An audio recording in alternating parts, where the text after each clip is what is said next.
morning, ma'am. Welcome, and it's lovely to have you here today with us.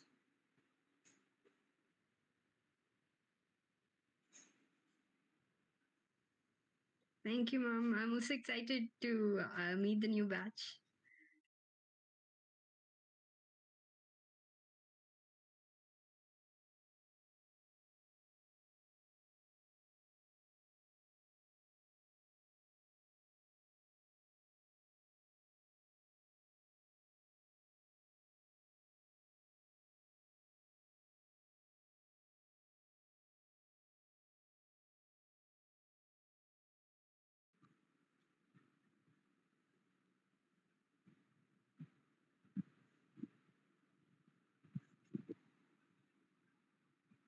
How's it being there, Tirtha? The Maldives? So Maldives is great, ma'am. It's a completely new experience, and yes, I'm also learning new things, a lot of new things, in fact. Very good. And we're very proud of you too. We're that also. Oh, thank you, ma'am. That feels really happy to hear that. Thank you, ma'am. And you'll always be one of our very, very prominent alumni. And it'll be a chance for all our students here to get to know you more and, of course, be able to experience what you have gained over the past few years as not only our student, but also as a student from Punjab University and now as a person who's employed in the Maldives. Okay. So, welcome. Anita, Yes, ma'am. shall we start Yes, ma'am. the official function? Yeah, we'll start the official meeting.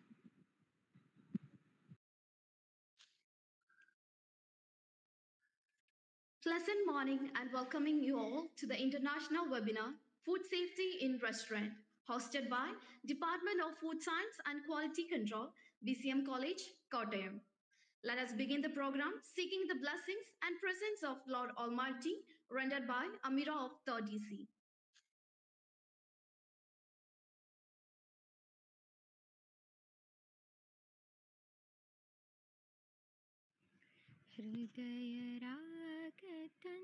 ഹൃദയരാഗതന്ത്രിമീട്ടി സ്നേഹഗീതമേകിയും കർമ്മഭൂമി തളിരിടുന്ന വർണ്ണമേകിയും നമ്മിൽ വാഴുമാധിനാമം ഇന്നു വാഴ്ത്തിടാം.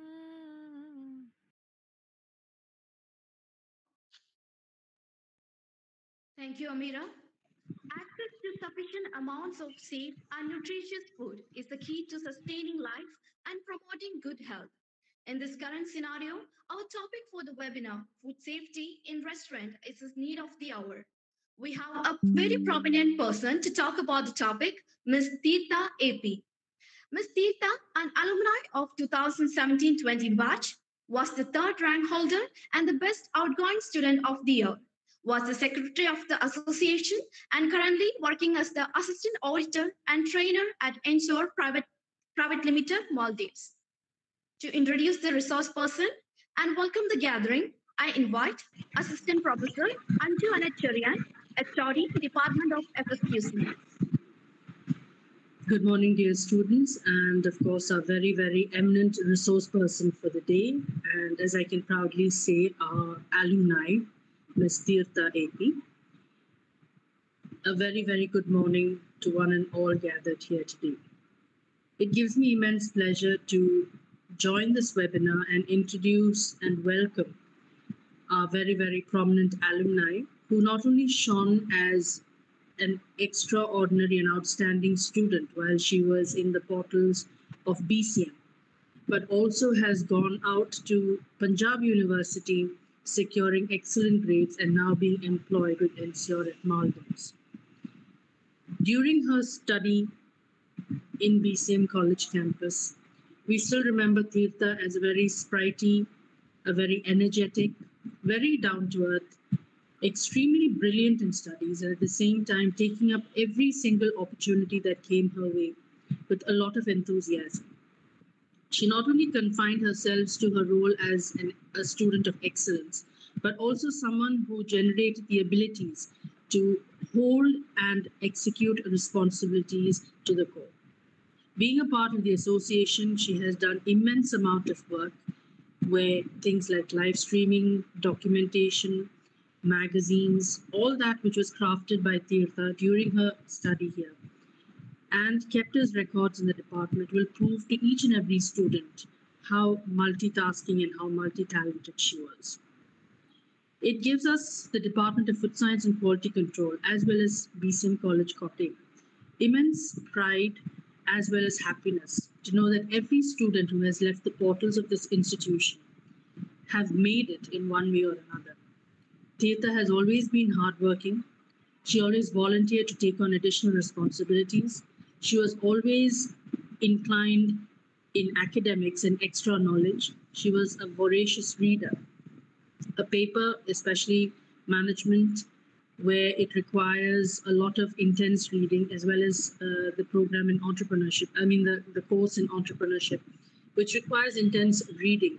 Tirtha was always adaptable to the changes that were the need of the hour. Having read as much as she could, her language, her writing skills, her presentation skills were exemplary. On this occasion, I cannot say how proud and happy I am to have our alumni, who is now placed in Maldives and who has been recruited as the lead auditor as well as a sanitation and hygiene officer at Maldives, to lead the organization in these two areas of the food processing industry. On behalf of all gathered here, and on my personal behalf, a very, very warm welcome to you, Tirtha, and we look forward to hearing from you about the session that you intend to take today. Thank you so much.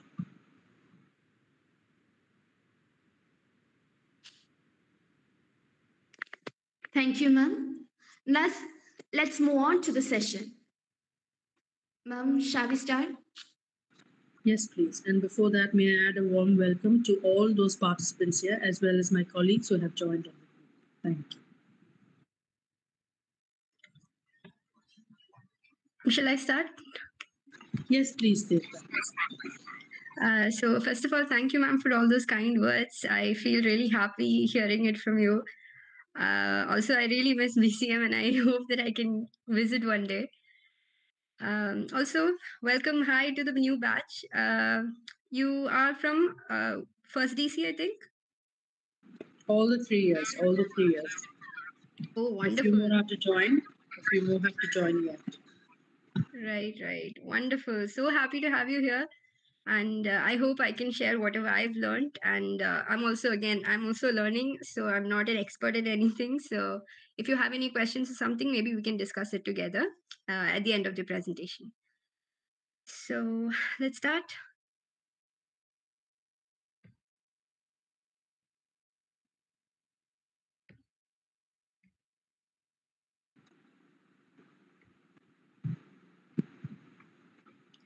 Right. So is my screen visible to all? Can you all just tell me if it's visible? Can someone Yes, just... yes, it is. Yes. Yes. Okay. So as you all know, the topic we have today is food safety in restaurants. I had just recently finished a resort visit in the Maldives. It was called Riti Beach Resort. So I've learned some things in the process. So I'll be able to share that with you as well. So let's start. So why is food safety important? This word food safety, it's very important as you start working, because no matter which job or which area you get into in food, be it food technology, be it a hygiene officer, be it quality assurance or quality control executive, any of these roles, this word food safety and this concept of food safety is very important. So let's see why food safety is important. So obviously, food safety is important to produce safe food. And safe food obviously reduces wastage, it reduces complaints or cases of food poisoning, and it also promotes a good company image. It increases the job satisfaction of those working here, because if someone says, oh, the food I had at your restaurant, it was really great. So they'll feel a sense of pride, right? They'll feel, oh, I work there. So again, it promotes job satisfaction, as well as it is important to avoid legal fines, right? So these three concepts will be covered today: foodborne illness, hazards in food, and 5 behaviors that cause illness or foodborne illness in customers or people. These are some important terms. Uh, Foodborne illness. I think these you all will be familiar with these terms because I'm sure the minute you get into class, ma'am will be discussing about illnesses, hazards, contamination, cross contamination. This is just an overview, just a revision of these concepts. So, foodborne illness is an illness that is transmitted to people through food. That is, food is a medium of transmission here. Then we have hazards, which is anything that has the potential to cause illness or harm. And contamination, obviously, is the presence of a hazard in food. Cross contamination is, I would say, the number one cause of foodborne illnesses. That is because sometimes, mostly, it's microbial, it's bacteria, and which is being transferred from food. And that is the reason for people falling ill very often. Then, okay, so we have in food safety, we have something called high risk groups. High risk groups are certain part of the population which needs special care when it comes to food because maybe because they don't have good immune systems, or maybe because their immune system hasn't developed yet, or maybe their immune system is not strong enough, is not resistant enough to diseases. So these groups, these 4 groups listed here, that is the elderly people, preschool age children, and immunocompromised people.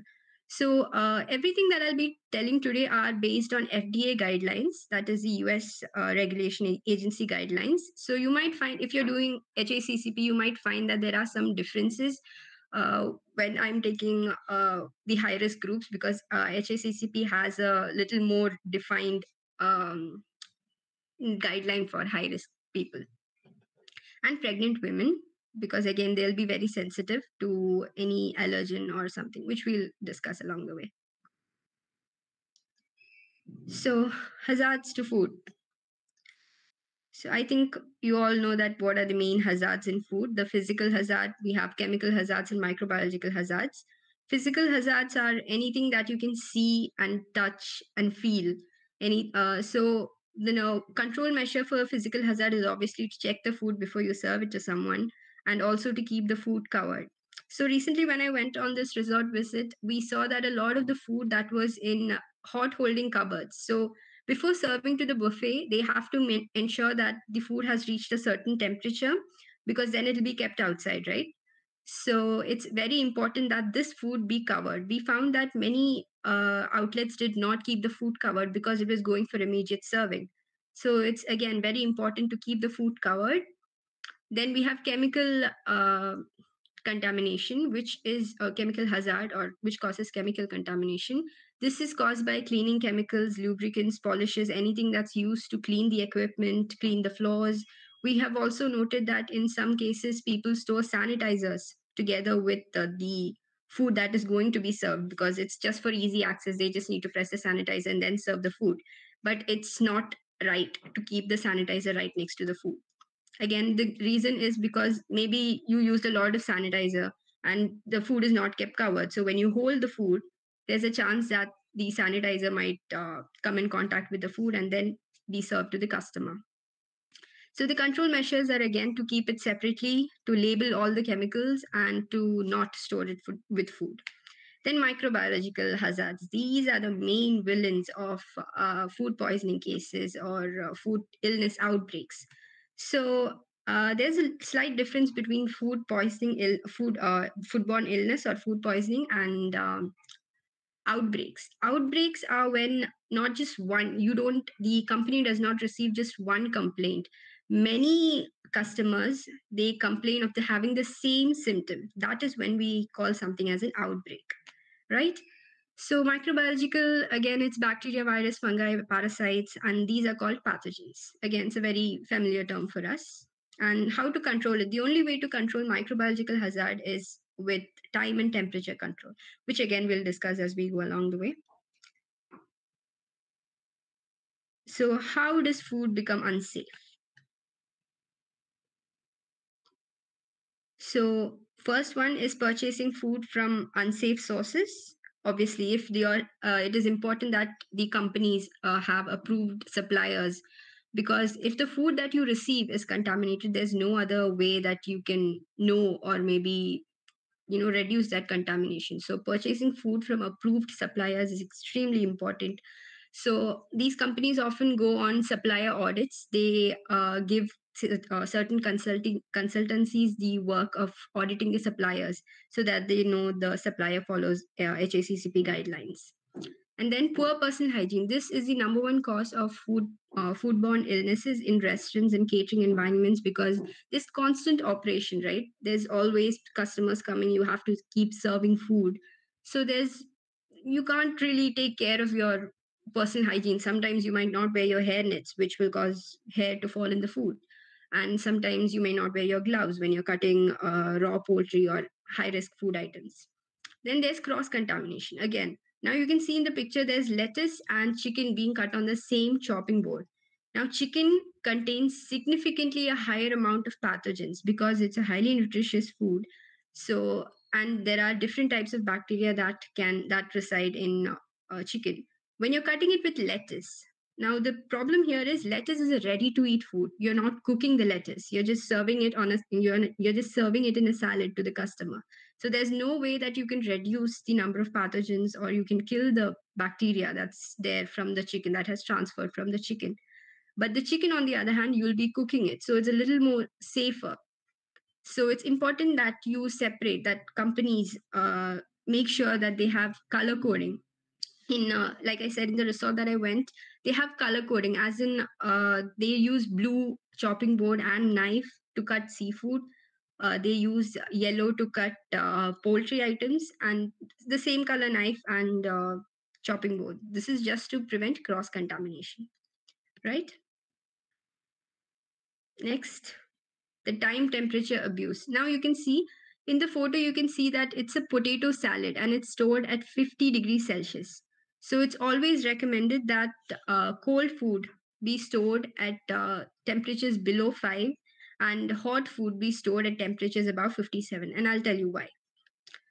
So next, we have poor cleaning and sanitizing. Again, it's the same problem. You can see that the knife is not clean. Whatever was cut before is still remaining on the knife. Okay, so can one of you tell me what is the problem here? Leaving raw chicken breasts on a prep table to thaw. What is the problem here? Can one of you just tell me? You'll have to use your mic because I can't see the chat. Anyone?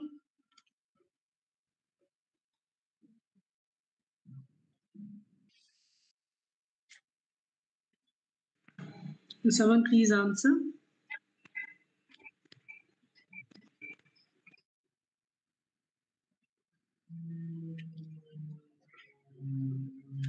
You can just speak up. It's okay, because we're having a discussion here. It's okay even if the answer is wrong, because even I am also learning. So it's Ma'am, okay. is it time temperature abuse?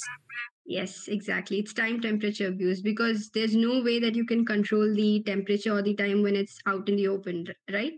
So excellent. Thank you for answering. Thank you, Next. ma'am. Also, again, we have another question. Am I high risk? So can you tell me which people are high risk here? Can we have someone else, please?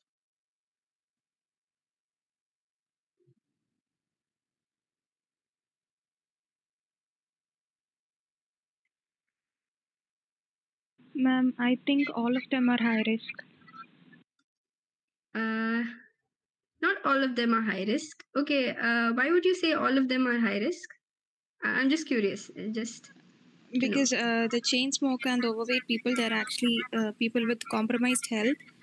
And cancer patient, again, they have compromised health. And there is an infant and there is an elderly woman. So that is why I think all of them are like, they come under high risk. Right. So, yes, that is one way of thinking. But actually, we can say that a chain smoker, maybe he does have, we never know, but a chain smoker doesn't really mean that he has any issues with his digestive system, right? When he's smoking, obviously he's causing problems to his lungs, which is uh, not really related to food. So we can say that a chain smoker does not fall in that category because again he's harming his health. We can't do anything about it.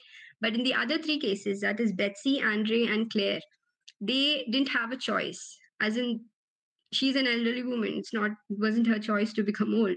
Or Andre, he's just small. He again doesn't have a fully developed immune system. Then we have Claire.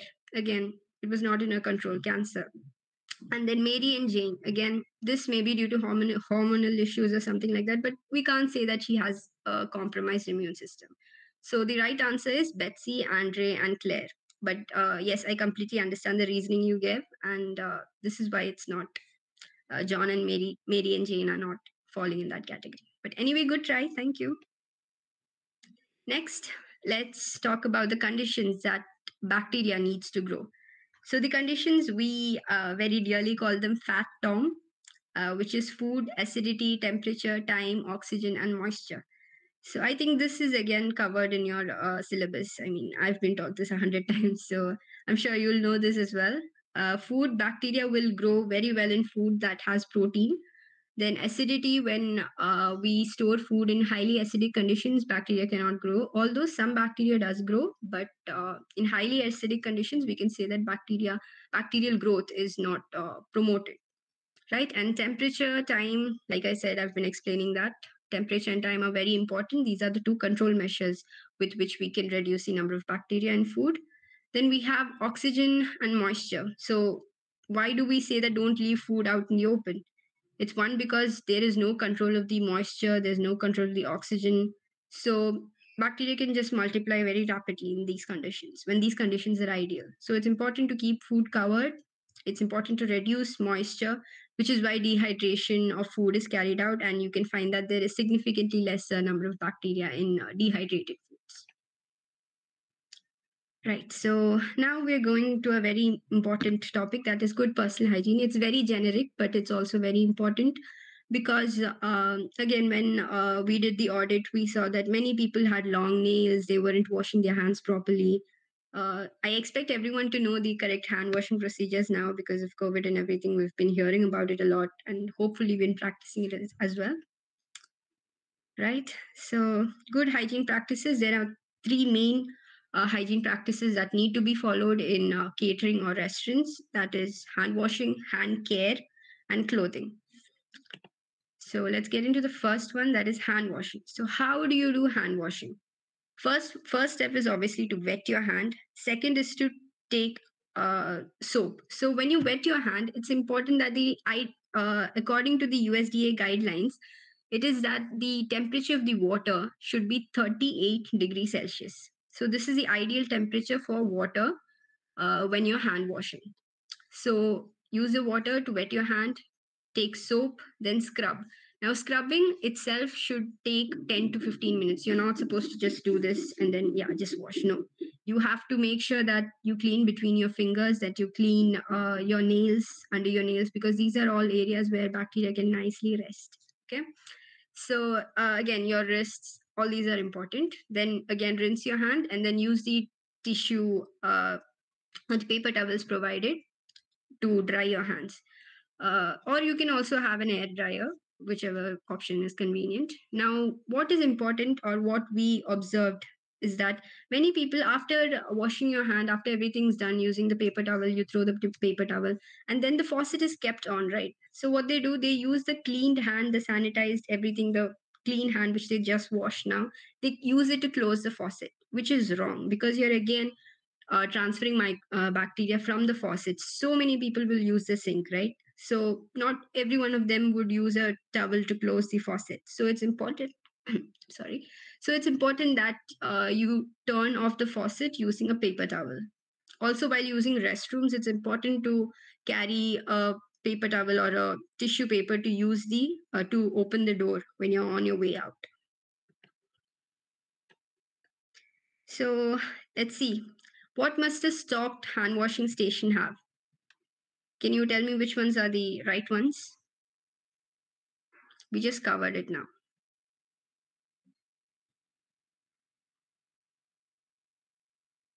Anyone? I'll just give you a clue. There are four main important things or things a hand washing station must have.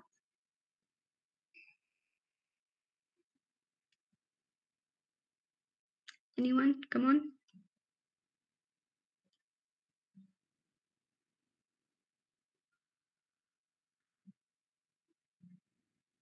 I would really like you all to be a little interactive because otherwise I just feel like I'm talking to no one because I can't see the participants in the meeting as well. So, can we please discuss? Soap, Right? then hand dryer, Yes. then hot water, Yes. and One more. yeah, Where do you garbage, throw the. Yes, garbage. exactly.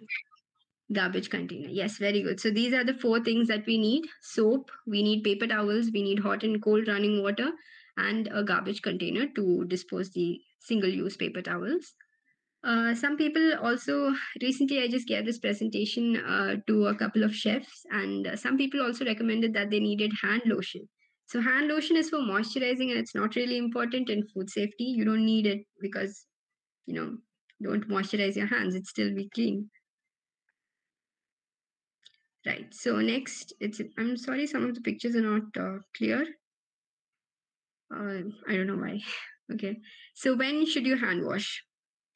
It's important that you wash your hands after using restroom when you're dealing with raw poultry. Before and after dealing with raw poultry, it's important that you wash your hands. Then, if you're using your apron, if you're touching your apron or pulling some cloth out of your apron, again you need to wash your hands after that because the apron will be dirty, and when you touch that to use to later when you touch food, there's a chance of cross contamination before using gloves. So this is again important. If you ever want to if someone likes the auditing field or the training field, it's important that you note all this because many people do not wash their hands before using gloves. So this is another important point. Then again, sneezing, coughing, or anything of that sort where your bodily fluids might come out. And then we also have smoking. So when smoking, there's contact between the hand and the mouth, and there's a lot of bacteria in the saliva in our mouth as well. So there's a transfer of bacteria from the mouth to the hand, which will then touch food. Again, the rest again, it's very obvious when you're cleaning. You need to use after cleaning, you need to wash your hands. After handling money, chewing, then the other two pictures were just drinking and when you're eating something. And also, when there's some interruption in the job, you have to clean. Like if you get called for a supplier for receiving the items when you're working. So when you after receiving the items, when you come back, make sure that you wash your hands because there's a chance maybe the supplier containers were contaminated and then you're coming back in. So there's a chance of contamination. Right.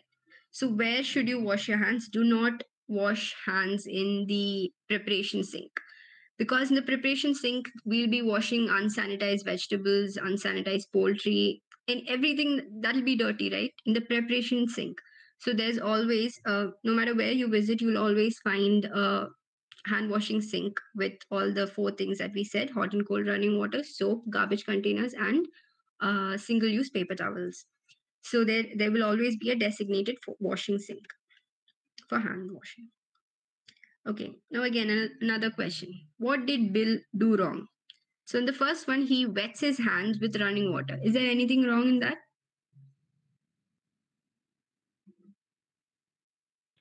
No, ma'am. Did you know the temperature? What was the temperature that we said? We said 38, right? So yes, exactly. So here the temperature is 21. So we can't really say his hand washing practice is quite right. Then he puts soap on his hands. Very good. That's right. He scrubs his hands and arms for 5 seconds. Is that right? No. No, ma'am. Yes. Yes, what should it be? 10 to 15 minutes. 10 to 15? It should be 10. Yes, it should be 10 to 15 seconds, not minutes. This again was something that we noted while we went on the audit. Many people told it's 20 minutes, which is not practical. And if you're practicing it, then you're probably taking a lot of the time out of your work to just hand wash.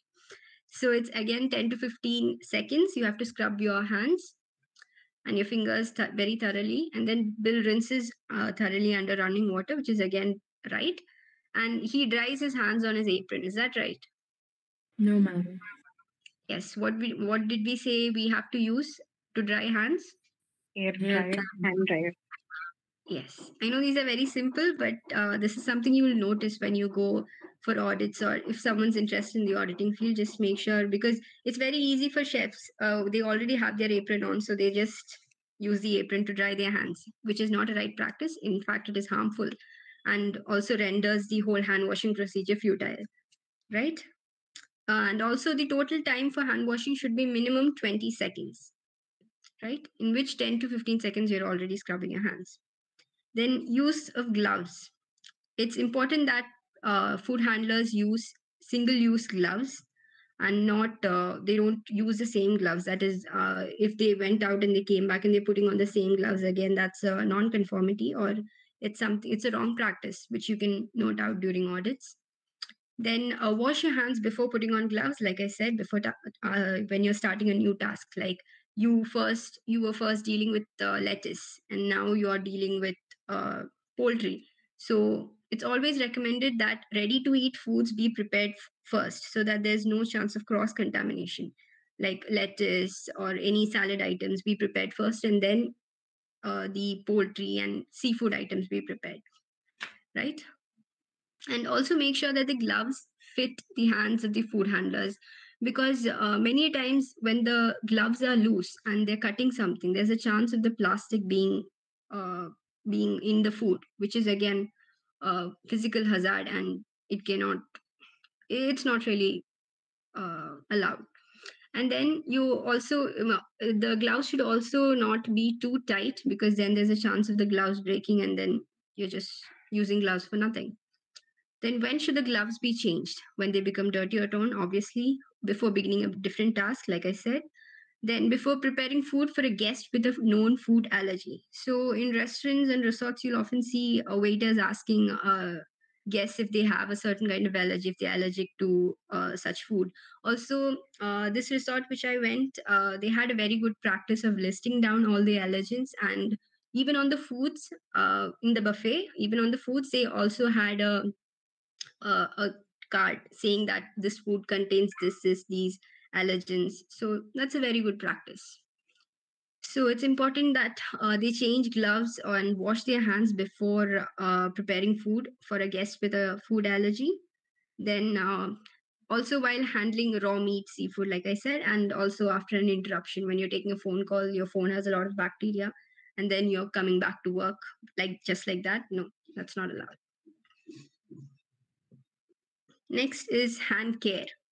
So this is a separate section, and this is something that you already know. It's keep your fingernails short and clean, and they should also be filed. Now, the importance of nail filing is because if you have ragged nails, there's a chance, ragged or chipped nails, there's a chance that dirt and bacteria can build up there, because cleaning won't be efficient. You can't clean if their nails are chipped or ragged, right? And no nail polish, no false nails, and wounds should be covered with a bandage and a glove later.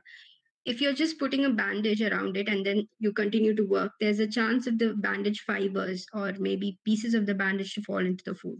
So again, it's important that the bandages should be covered with gloves.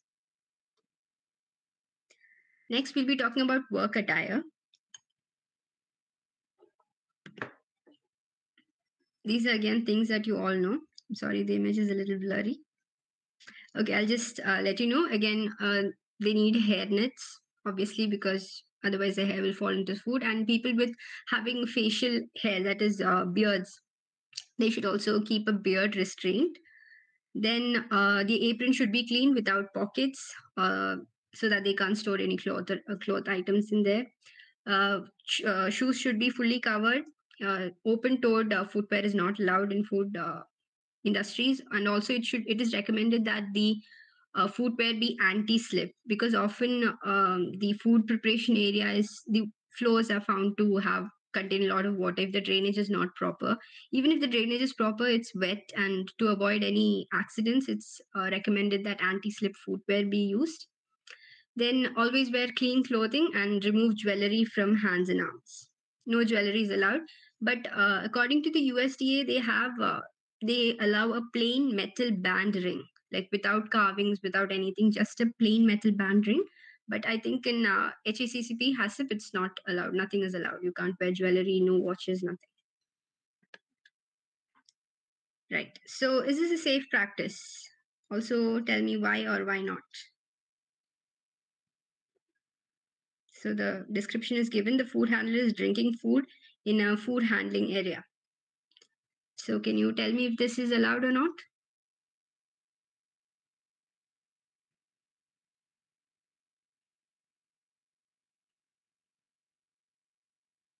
No, ma'am. Yeah, and why do you think it's not allowed?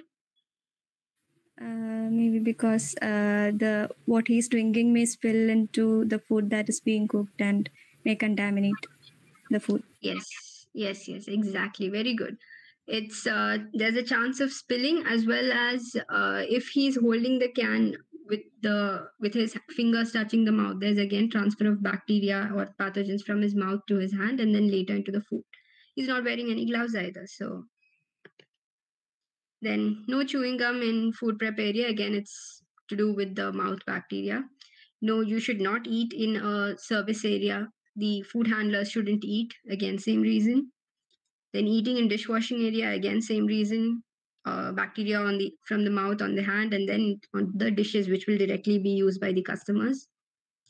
And then we have the sickness reporting policy. So it is important that every resort or restaurant they have a sickness reporting policy, so as to ensure that people who have the following symptoms do not come to work.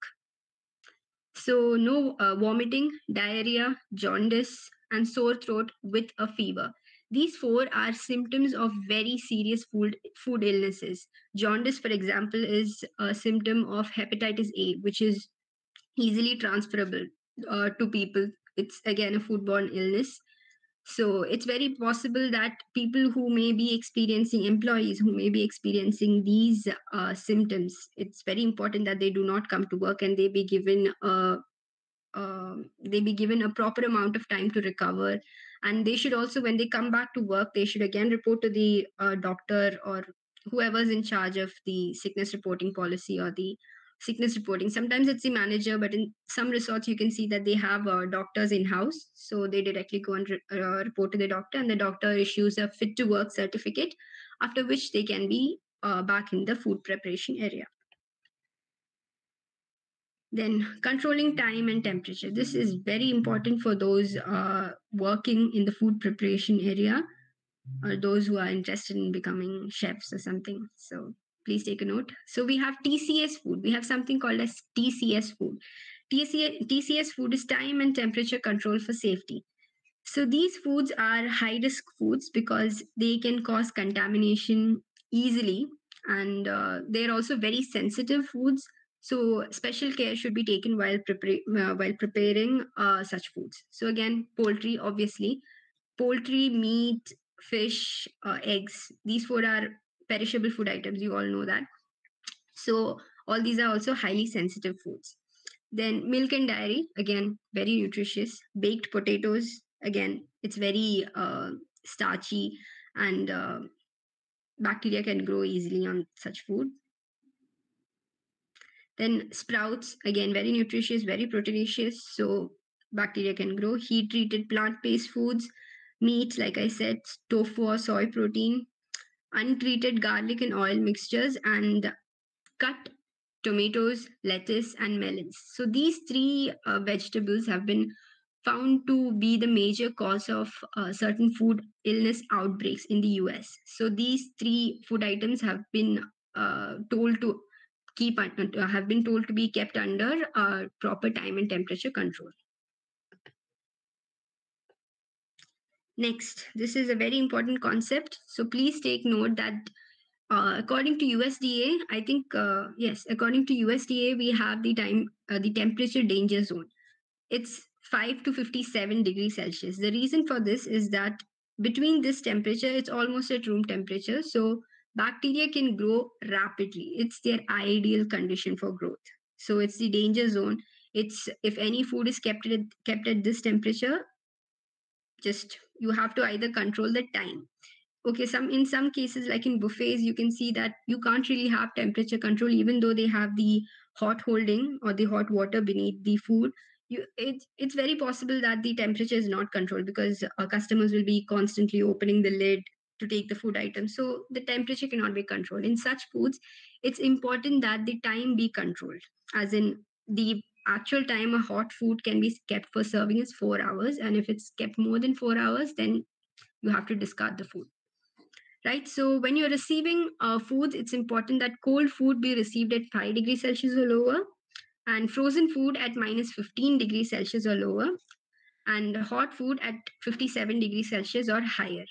I think in HACCP, you can see that frozen food should be received at minus 18, but minus 15 is a more practical approach because it's not possible to maintain food at minus 15 unless you have that highly advanced equipment. Normally, you can see that minus 15 is acceptable. Again, I think in HACCP it's 5 to 60 degrees Celsius, but in US, according to USDA guidelines, it's 5 to 57. So measuring temperature, there's different types of thermometers are used to measure the temperature of different types of foods. Sometimes most commonly used is the probe thermometer, which is used to determine the temperature of hot foods. And it's important that the internal temperature of grilled of items, TCS foods, be a certain level, because only then we can say that the food is safe to be served to the customer. The temperatures will be going on later. So you have to use the correct thermometer. And frozen foods, okay, now there's a problem here.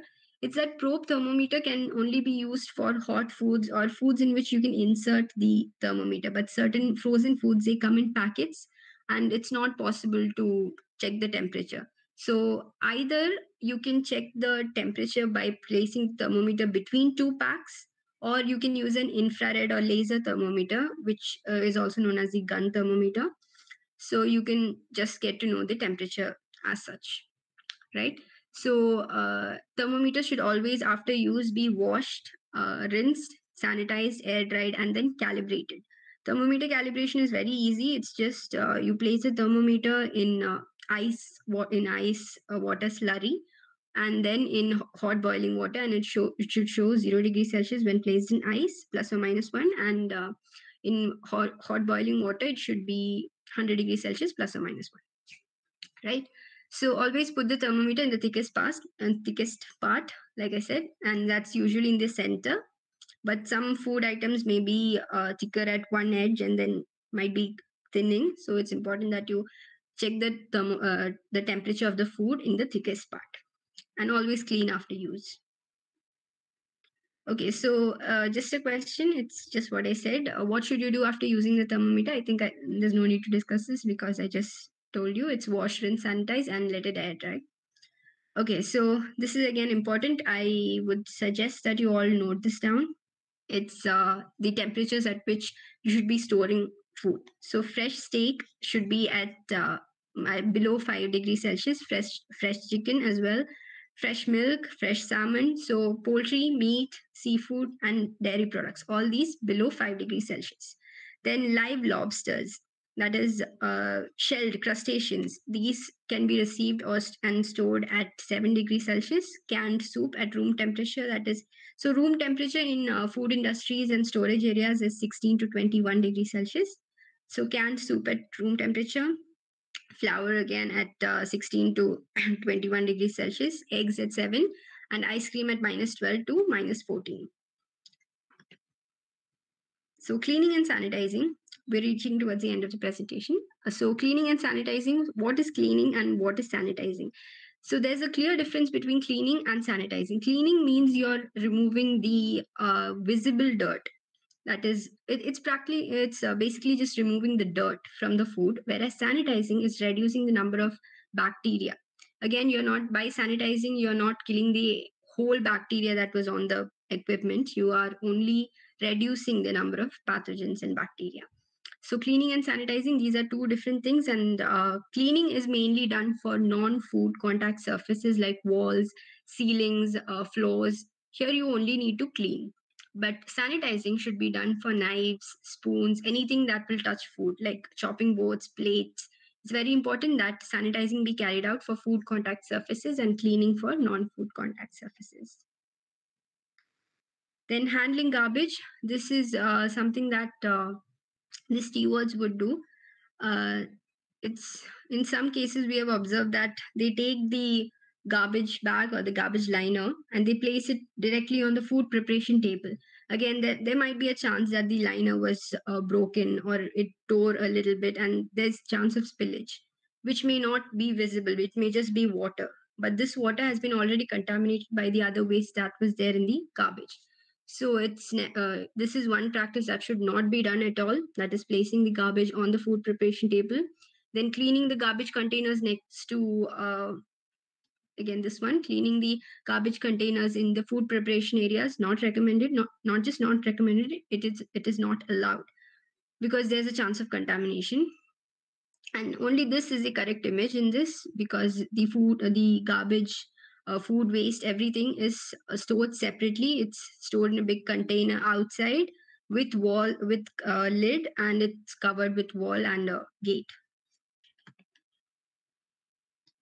Next is just spotting pests. Pests are a major problem, especially in resorts, because resorts mainly function on the nature value, right? On the nature factor. So there's a lot of areas for pest harborage, and these pests, they just love resorts because one, they're getting nice food, free food, and there is, after a certain time, because in some resorts I think they close around 11. After that there aren't any guests or chefs working in the kitchen, so after 11 it's nice pest time for them.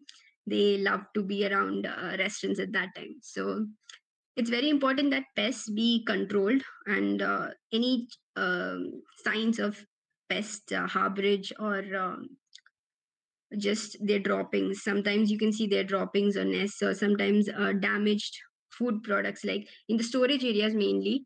When resorts order food, they order it in bulk. So in these storage areas, because there's not much movement, they'll only take the food when there's a requirement. So till that time, there's no one disturbing the area. So at that time, pests can stay there, they can grow, and they can cause damage to cans and carton boxes and all that. And it's also recommended that when food be supplied to resorts, the supplier package be removed immediately and it be stored in a separate place, because it's possible that the supplier cartons or the cardboard containers, they have ants or cockroaches on them. It's very possible, because here in the Maldives, they bring it via a dhoni or a ferry. So it's very possible that these ferries are dirty, they're not cleaned properly, and there may be cockroaches which will just get into the small areas where they can just enter the food. And these are the signs that should be reported to the manager: droppings, nest, damaged products, and capsule shaped egg cases, strong oily odor, and also droppings which look like black pepper. So those are signs of cockroach infestation. And yes, so there are three main rules of pest prevention. First one is obviously deny them access, but this is not always practical, because again, resorts have a lot of green areas, so it's not possible to control the access, to prevent them access to the operation. But certain ways in which they can do, they can prevent the access of pests to food preparation areas is by placing doors, air curtains, then also any gaps between the wall. It's always recommended that a covering be there's a gap between the floor and the wall, right? This small gap which is very difficult to clean. So it's recommended that a covering be placed so that this area becomes easier to clean, right? So deny access to pests, any gaps in the walls, ceilings, all should be covered. And deny, the second one is, okay, now they've come into the operation. There's nothing we can do about that. So second control is deny pests, food, water, and shelter. There's a very common thing we say FIFO, that is first in first out. So whatever is supplied to the store first should, that is the newest ones should be kept at the back, and the ones who are about to expire, or the ones that are near expiry, should be used first. So there's constant stock rotation, right? So when this stock rotation happens, there's no area which is kept untouched for a long time. And pests love areas which does not have a lot of human movement, or they just love clean and quiet places. So when you're constantly rotating the stock, there's no way that the pest can stay there peacefully. Right, so that's the second one. And the third one is to work with a licensed pest control operator. So some resorts here in the Maldives have in-house pest control operations. That is, they contact pest control suppliers and they just do it on their own. But some others also have pest control operators working for them. So one last question: what is the main risk pests pose in the operation? Anyone? Which one do you think would be the main problem with pests?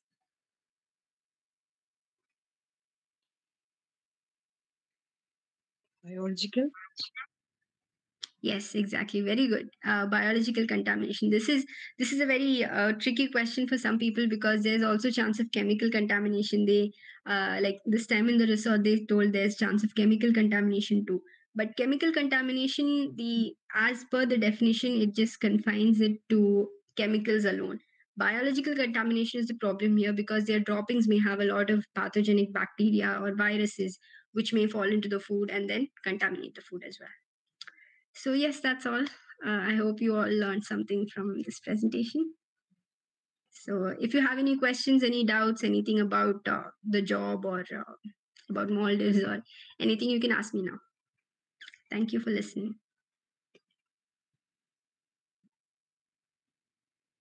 Thank you so much, ma'am. Next, we will move on to the interactive session. Viewers on the YouTube live can comment their question. Shall we start?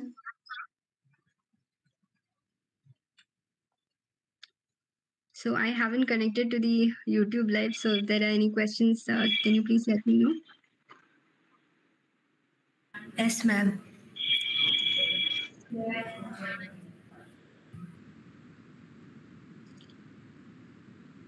Anything you would like to know about the job, or about food safety, certifications, anything like that? I'll just tell you whatever I know. I've just started, so I'm learning as well.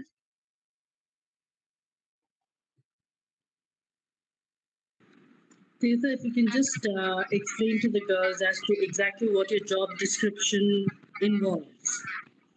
Right. Yes, ma'am. Sure. So I'm working here as an auditor and trainer, and our job as the auditors would be going to resorts, and sometimes the resort managers, they will tell us that they need this area to be audited or this area to be checked, because they may find that the people who are working there, the food handlers there, are not following proper hygiene practices. So the problem is that when someone tells you that you shouldn't do this, you might not listen to it, right? Because there's always that soft corner, oh, next time. But when someone from outside, especially auditors, come and they point out that what you're doing is wrong, they feel like they don't feel good, right? Because it's coming from someone outside, and there's a chance that this auditor might go and use this example in some other resorts, which would again bring down the company image. So uh, that's the main job. We go to areas and we audit them. Audit in the sense, we check everything from the walls, the ceiling, tiles, then the cleanliness followed, the sanitizer concentration used. So here the sanitizer concentration, we have sanitizer strips which we just dip into the sanitizer, and the color changes like your pH strips. And if it's of the correct concentration, here the concentration recommended is 150 to 200 ppm. 200 ppm is ideal.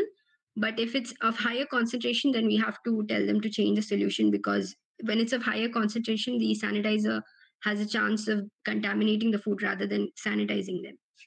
So, yeah, we check the cleanliness, the sanitation facilities, the pest control activity, then also records. We have a lot of records that we check, from starting from the supplier list, then the supplier certificates if the supplier has been audited regularly, then from the to the area where they store the food, then to the receiving area, serving area. So it's basically finding out faults or mistakes and giving them solutions as well.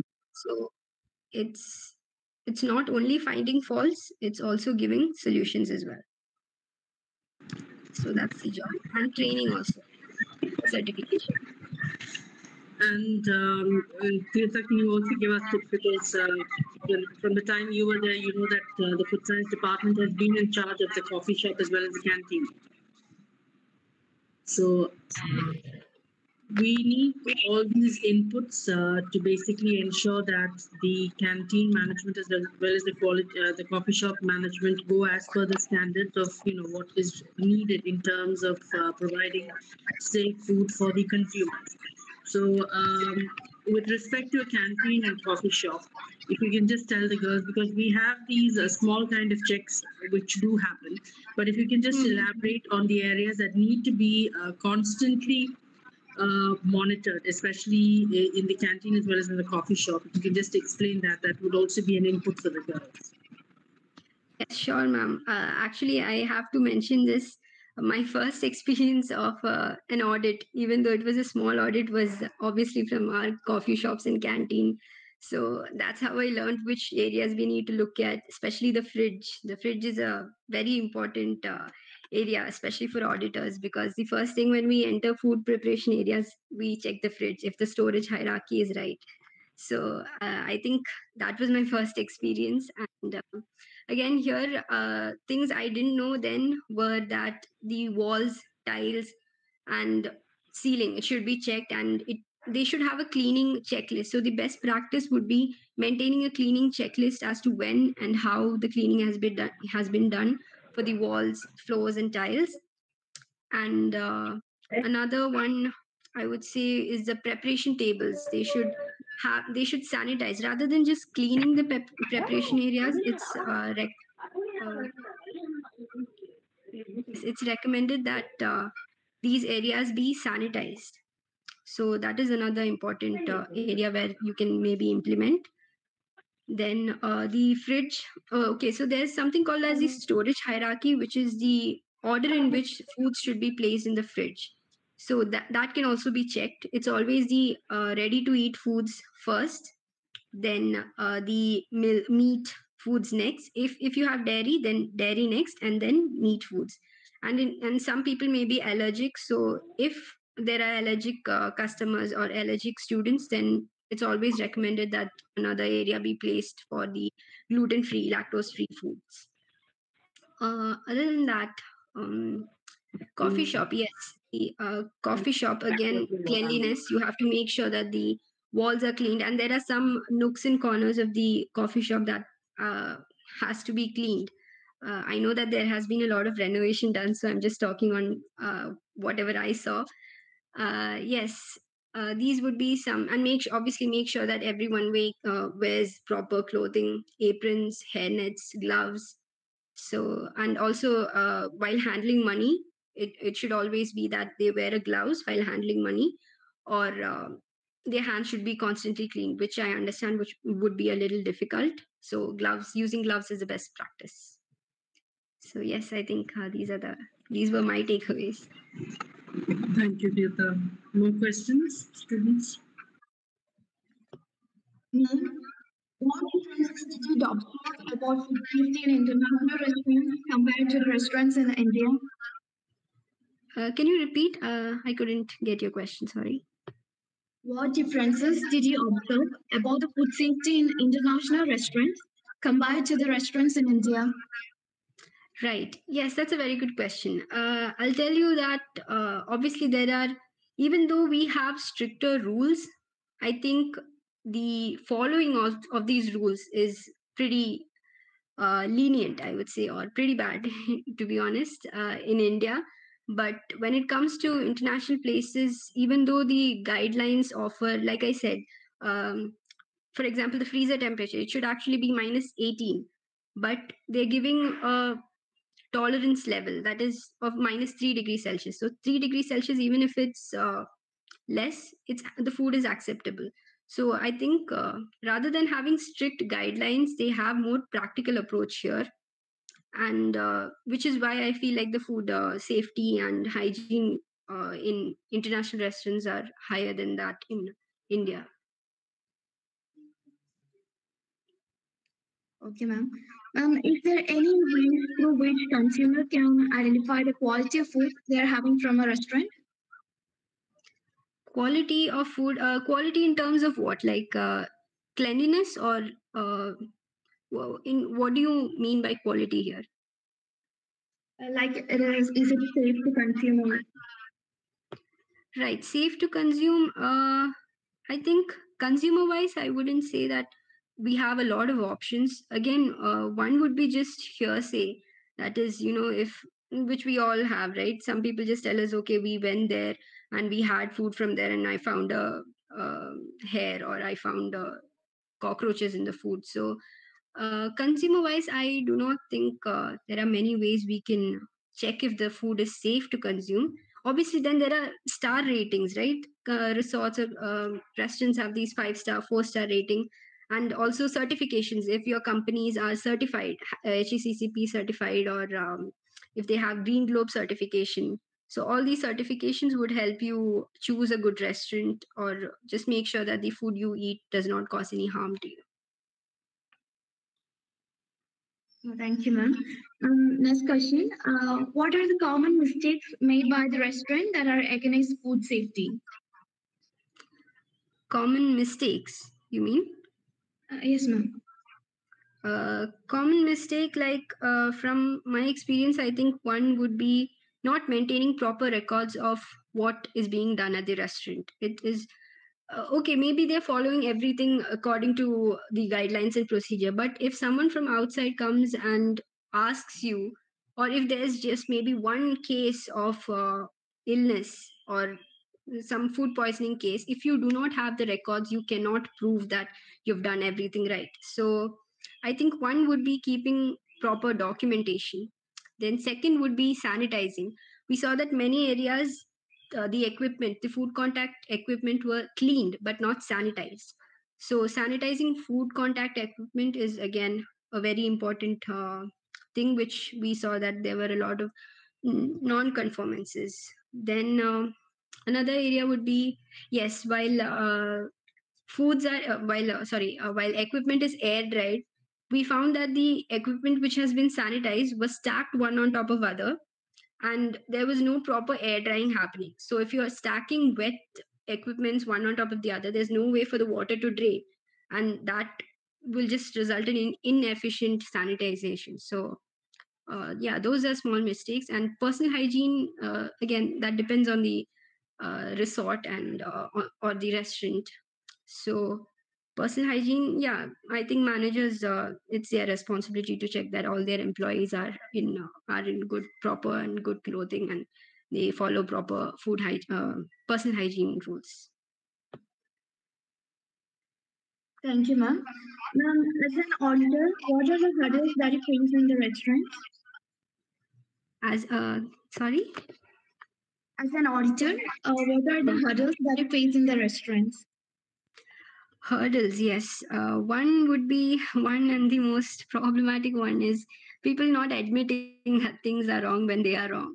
So, recently when I went, we had a problem with the keeping the plates, storing the bowls upside down when you're storing it before, when operations are not going on, before, after cleaning and sanitizing, they store the bowls upright, which is a wrong practice. So, when we told them that, it needs to be stored upside down, they had a lot of other points. They were telling that, okay, so far nobody complained about this, why are you telling that this is a problem? So in some situations, I think it's difficult for the auditor to completely comply to the food safety regulations, because people are just unwilling to admit that what they did was wrong, even though you explain that why it was wrong and how it can cause problems. So I think, yeah, that is one main problem.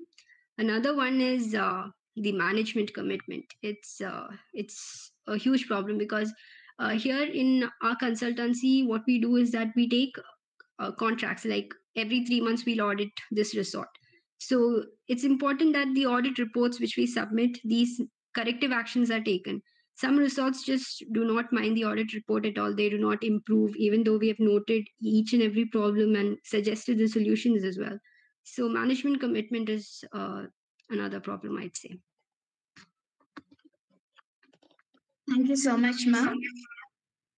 Due to Thank the you. time constraint, we Sorry? will be due to the time control, we will be winding up the interactive session now. Yes, Thank sure, you, sure. ma'am. Thank you so much, ma'am, for answering all our questions patiently. No problem. Thank you for your question. These are very good questions as well. You have really thought about the topic and the session today. Thank you for your questions. Okay, thank you, ma'am. Kindly requesting all the viewers in the YouTube live to fill in the Google form pinned in the comments so as to receive the certificates. Now, I invite Alvisha of the DC to propose the word of thanks. Good morning, everyone. It gives me immense pleasure to deliver the vote of thanks for the program, to express my gratitude to all the esteemed delegates of the webinar for their presence and contribution to make this international webinar a success. First, I express my gratitude to our resource person, Tirtha AP, Assistant Auditor and Trainer, Ensure Private Limited Maldives, who is also a former student of Food Science Department. It was a very informative and interesting session. You made us understand a variety of topics using simple presentations and techniques. Thank you so much for being with us today. Next, I thank Head of the Food Science Department of BCM College, Assistant Professor Anju Anacharian, for providing immense support to make this international webinar a great success. I also thank all other faculties of the department, Mrs. Ritu Susan Babu and Mrs. Sandhya P. Kochukunya, for their guidance and support. I thank all the participants from various colleges who actively attended the webinar. Last but not the least, I thank all my friends and juniors for their contribution and support. Thank you one and all. And before we wind up, a special word of thanks to Tirtha from myself as well as from all the teachers in the department. We still all of us remember each of the students who have contributed so much to the department and have carried out the name of the Food Science Department into the world. It is only through you as our brand ambassadors that this course has been recognized, as well as the kind of service and academic contribution that you have given has made this course what it is today. As well as for the juniors, as well as my present batch of third-year students. We all know that we are in the throes of re-accreditation process that is going to happen on the 14th and 15th. The third years and second years have been very well gearing up and putting in their very best efforts, as was declared by a few of the teachers as well as a governing body member yesterday as soon as I returned home, how much the food science students are doing beautifully in terms of handling every single aspect of the department activities, especially the live lab, which has been brought under the term SWAT, and of course your contributions for yesterday, for the mock visit that happened, has received a lot of attention as well as a lot of praise from a lot of people who observed the goings-on that was taking place yesterday. And it gives me immense pride to see all my students, especially a few of the favorites of the department like Tirtha, who have reached this far. And on behalf of all of us, the students as well as the faculty, as well as the authorities of BCM College, we are immensely proud of you and we wish you greater success and greater heights in your career as well as in your personal life in the future. Please stay in touch and let us know how you're doing. And definitely on your next visit to India, we would love to have you on campus as one of our very, very eminent resource persons who can lead the sessions and give updates as well as insights as to what is required in the position everything that you need to know concerning the food processing industry.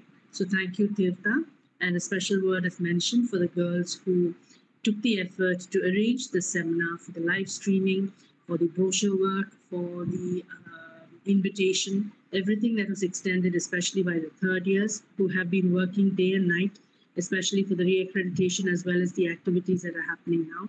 A special thank you to all of you as well. Thank you.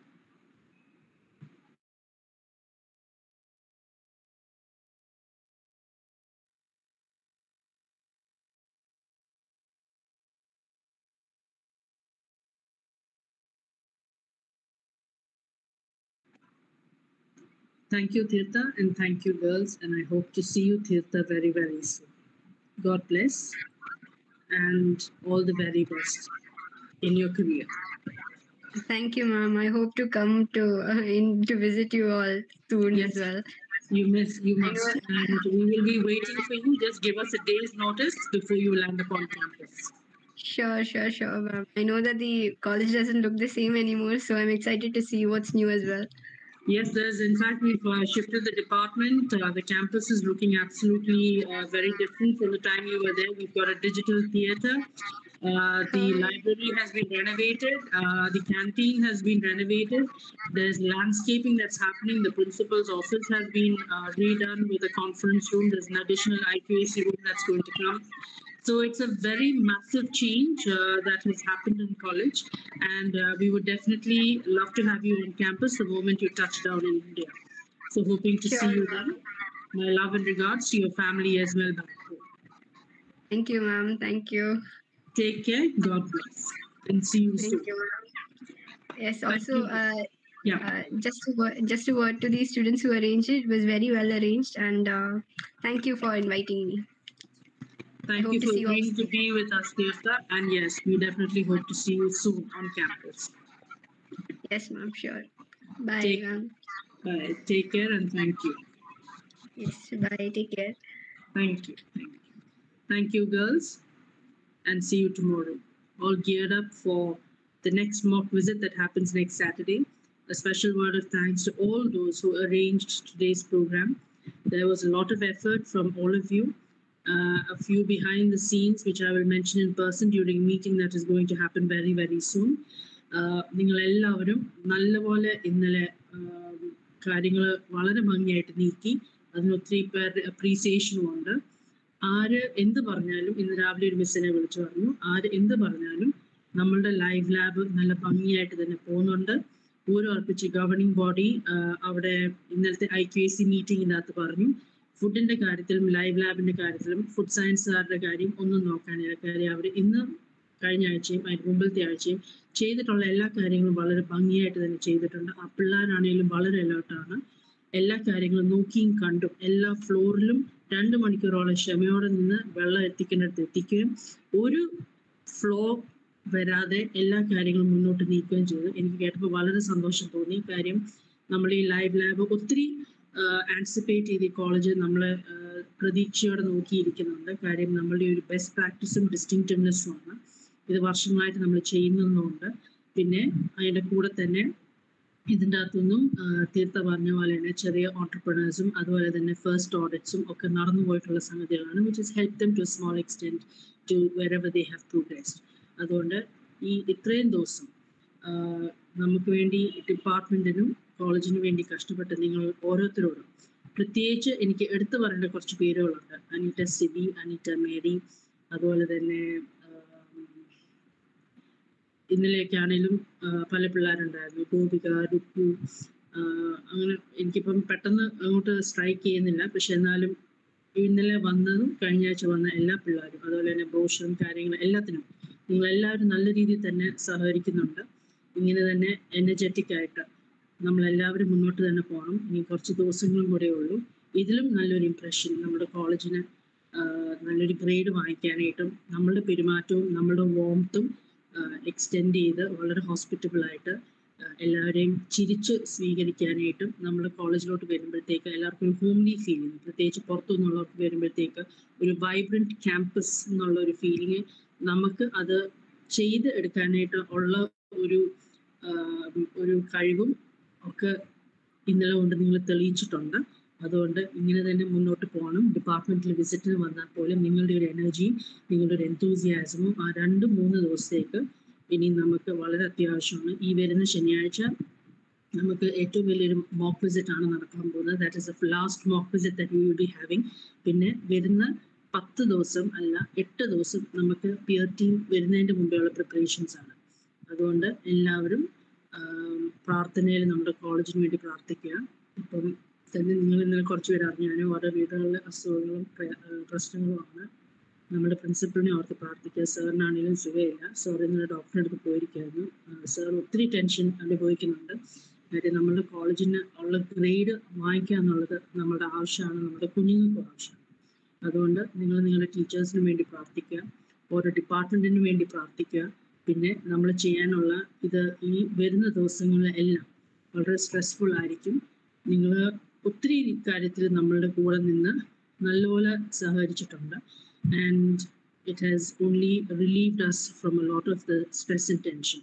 So thank you all so much for your contribution and hope to see you in full form in the coming days also.